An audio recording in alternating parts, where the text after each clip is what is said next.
shirkadda bixisa adeega korontada leydhka magaalada Burco ee Heeko ayaa maanta si ballaaran uga dhex muuqatay maalinta ololaha nadiifinta magaalada Burco ee ay shaaciyeen golaha deegaanka cusub ee degmada Burco. Cali Ciiga Maxamuud iyo Cabdi Fataax Axmed Haybe oo ka mid ah mas'uuliyiinta shirkadda Heeko ee magaalada Burco ayaa ka warbixiyay qaabka ay saaka uga qayb qaateen maalinta nadiifinta magaalada Burco, sidoo kalena dadweynaha magaalada Burco ugu baaqay inay ka qayb qaataan nadiifinta magaalada. ololahanna anagu shirkad ahaan ka Heeko ahaan baanu kaga qayb gelaynaa shaqaalahayagii iyo staafkayagii iyo gaadiidkayagiiba kaalintii nologu tala galay iyo mid ka badan baynu qaadanaa diyaar u nahay. waxaan kaloo diyaar u nahay in ay sii socoto ololaha nadaafadu oo sii socdo inaanu mar walba ka qayb qaadano hawshaas horumarka iyo bilicda magaalada lagu nadiifinayo.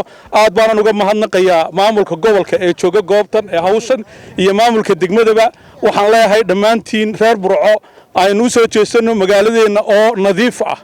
sharaf weyn bay noo tahay inaan maanta kala qayb qaadano anagoo ah shirkadda Heeko maamulka degmada iyo ka gobolkaba nadiifinta deegaanka, waayo waa laf dhabarta nolosha bini'aadmiga caafimaad ahaan bulsho ahaan, waayo bulsho caafimaad qabta ayaa laga helaa bulsho xooga way isku xidhan yihiin.